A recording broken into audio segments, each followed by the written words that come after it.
Good morning. My name is Abby Stern. I am the host for today. I work with an organization called Lead with Love. And our first speaker for this morning is Allie Kelly. She founded Georgia Watch in 2002, joined the Georgia Conservancy as Senior VP in 2009, and then in 2015, she helped form the AREI, of which she is now Executive Director. Please welcome Allie Kelly.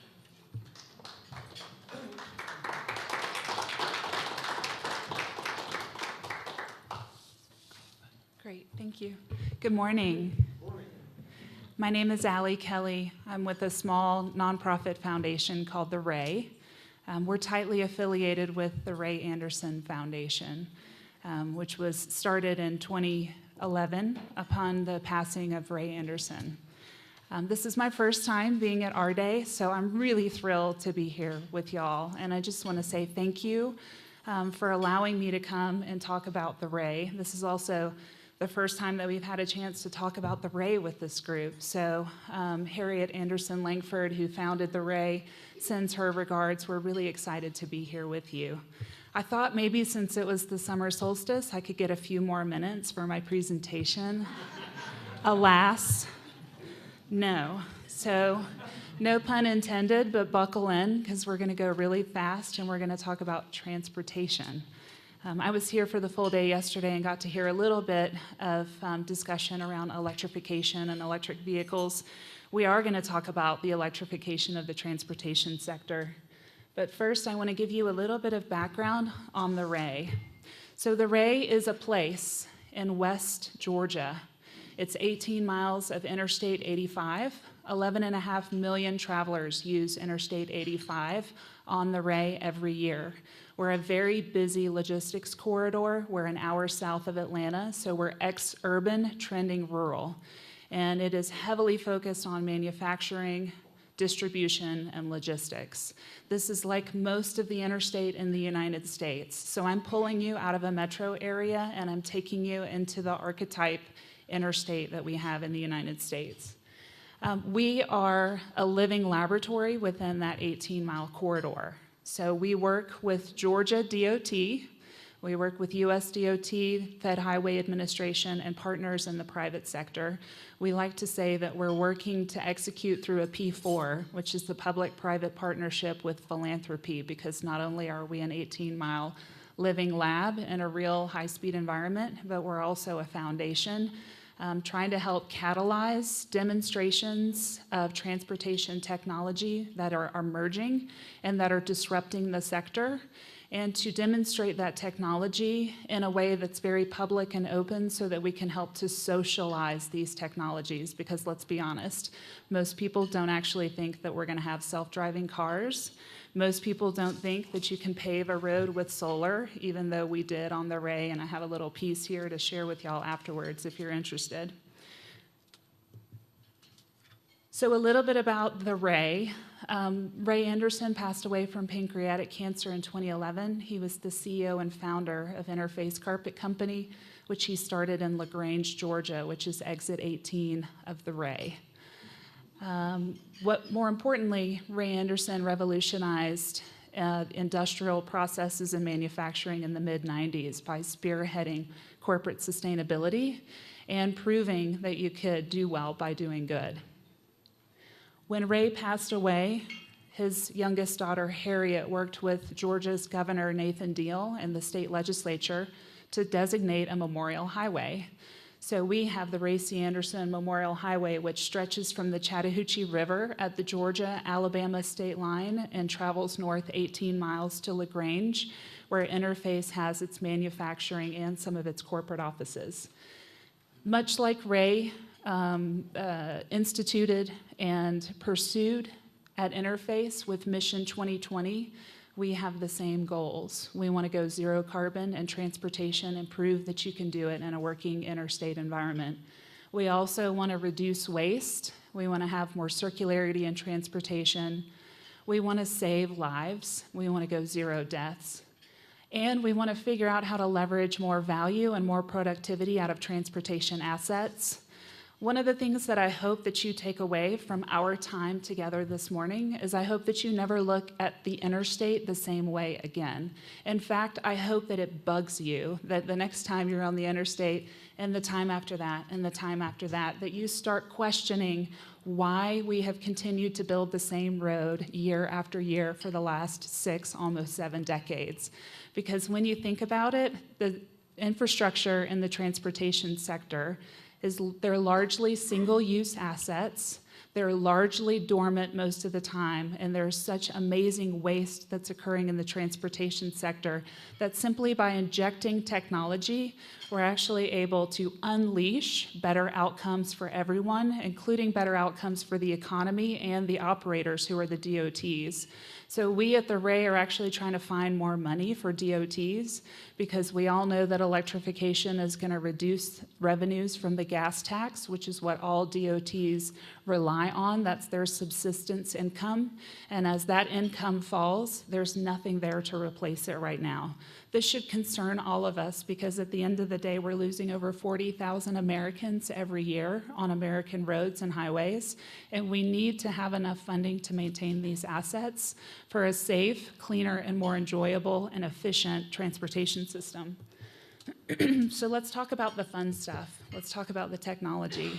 So we have a great working relationship with our DOT. We're a nonprofit foundation. We have technology consultants. We're constantly scanning worldwide for technology that's ready for prime time, and then we figure out how to make it happen with the regulators. I like to say that we don't build unicorns on the AREI because building a unicorn on the AREI doesn't help anyone, right? If I build a unicorn, then you in Colorado can't copy it. So I need to build technology demonstrations on the AREI that you can simply pick up and take to your own state. And that scaling is how we at the AREI on this little 18-mile corridor of West Georgia can have a much broader influence and impact across the country and around the world. The first technology demonstration that we did on the AREI was in August of 2015. This is not going to blow your socks off, but it's still really important. We installed a DC fast charging station on the interstate at a visitor center right at the state line. And we powered that DC fast charging station with a solar array. So it's solar-powered EV charging. It's the cleanest power source for the cleanest transportation vehicles that are at our disposal.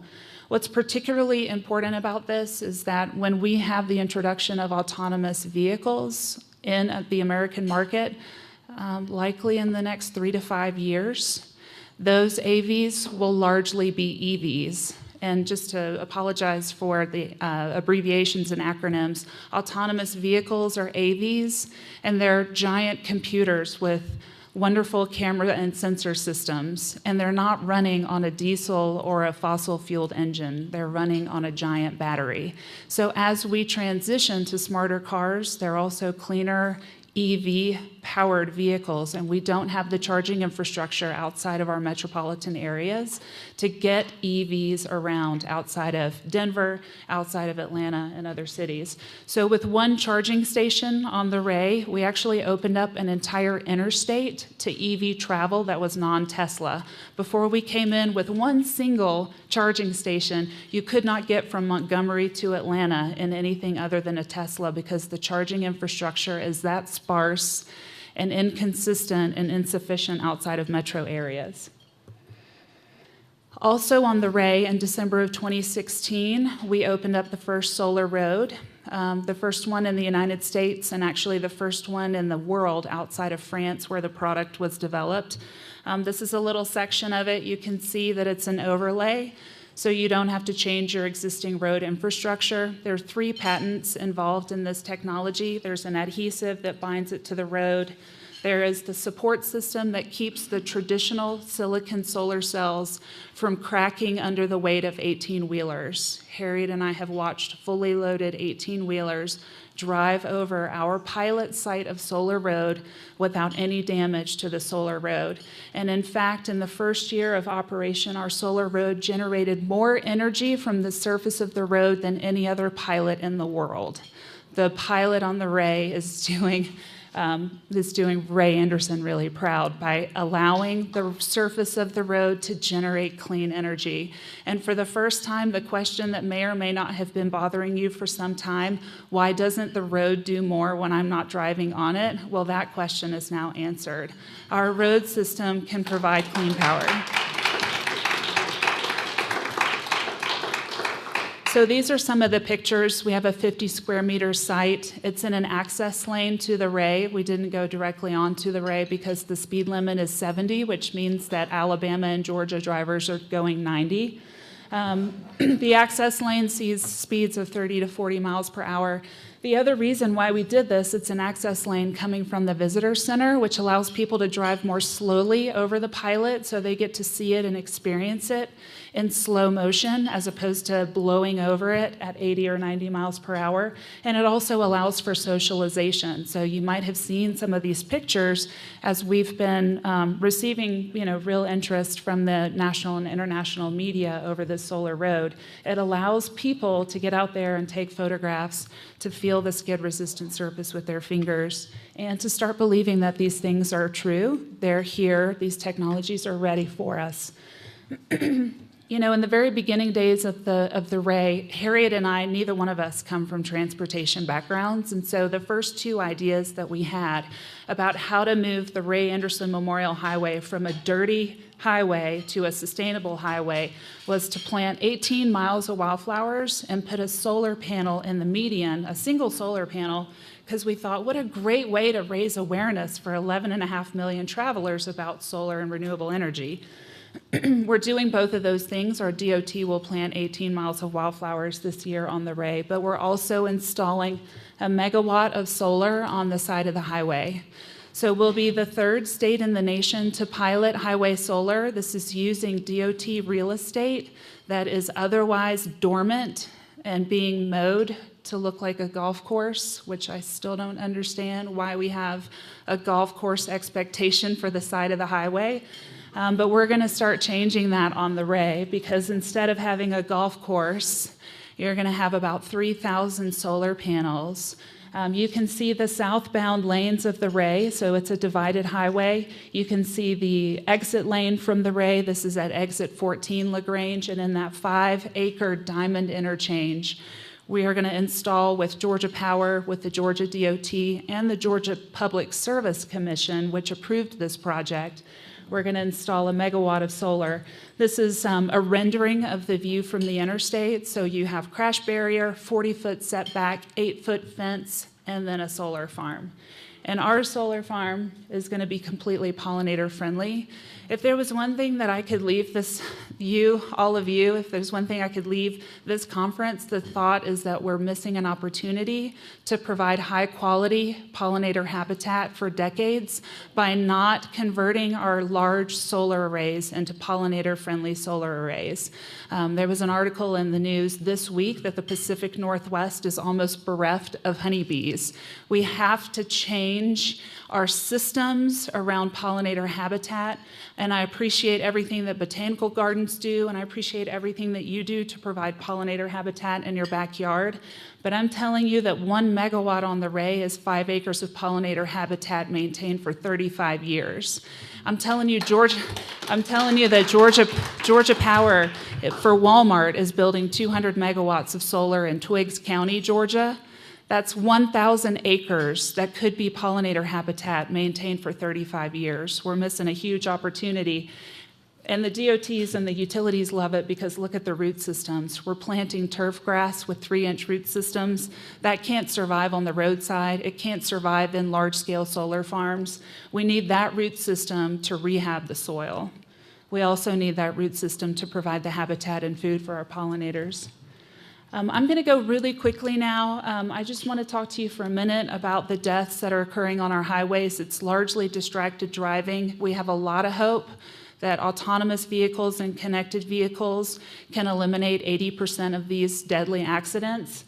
We at the Ray are continually trying to introduce more solar power into the transportation sector by doing solar on the road, doing solar on the side of the highway. We also took a dumb plastic reflector dot off the road, and we remade it to be a solar-powered, LED-lit smart road dot that will allow the road to start gathering information about itself, reporting it to the DOT's ITS, Intelligent Transportation System. So it allows the data to be shared with DOTs. The LED lights are tunable to any color, so regardless of what kind of car you're driving, the dots can go amber or red to tell you that there's trouble ahead. And you may not have a smart system or a smart console in your Ford Taurus. You might be listening to Journey on volume 10 with all your windows rolled down because it's beautiful outside. And you may not know what's happening around the corner a mile ahead. But with the smart road dot that's LED lit and solar powered, you can start to know, no matter what car you're in, no matter how much money is in your bank account, no matter where you are in the United States or the world, this is the possibility that we're trying to crack open with AREI. And with that, I think that I've run out of time. I just wanted to show you this picture. The road does charge electric vehicles. This is a test track in Utah. Harriet and I rode on an electric vehicle, university heavy school bus, 45 miles per hour or faster, receiving 25 kW from the road. They already know how to innovate the coils to charge at 200 kW. We're a part of a consortium under the Federal Highway Administration to figure out how to take this technology out of the test track and put it in the road and working environment. And then all the solar energy assets on the transportation sector start feeding EV charging lanes that charge your vehicle without any inconvenience while you're driving. Thank you very much.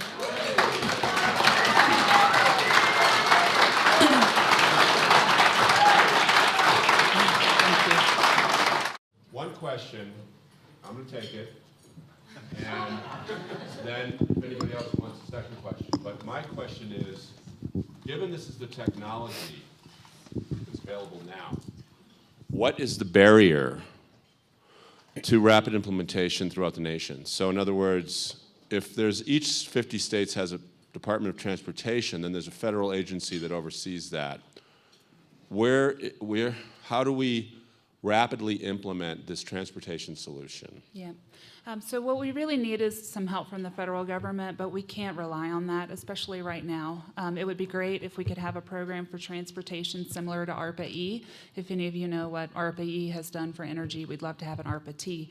In the meantime, we're just working DOT to DOT. So we actually host field tours of the AREI, which is wild for Harriet and I. We never thought we'd be technologists with a road dot hosting field tours.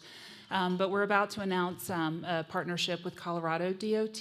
We've already exported technology from the AREI to Colorado DOT. We have an automatic tire safety station that I didn't get to talk about, but next year maybe you'll give me 30 minutes. But we have a tire safety station that Colorado DOT is already importing from the AREI, and then they're also going to help us with the smart LED lit solar road dot. I should mention one thing. We are a coming attraction in Drawdown. I meant to make that connection earlier. We planted Kernza on the side of the AREI because of the 20-foot root systems. The soil on the side of the highway is highly degraded, and we want Kernza to rehab the soil. We also want sequestration of the CO2 from the transportation sector on the vegetation in the right-of-way, right? The roadside vegetation should be part of sequestering CO2 from the transport sector. The soil is too degraded for us to eat the Kernza. You know, you can drink beer from Kernza, you can eat Kernza bread.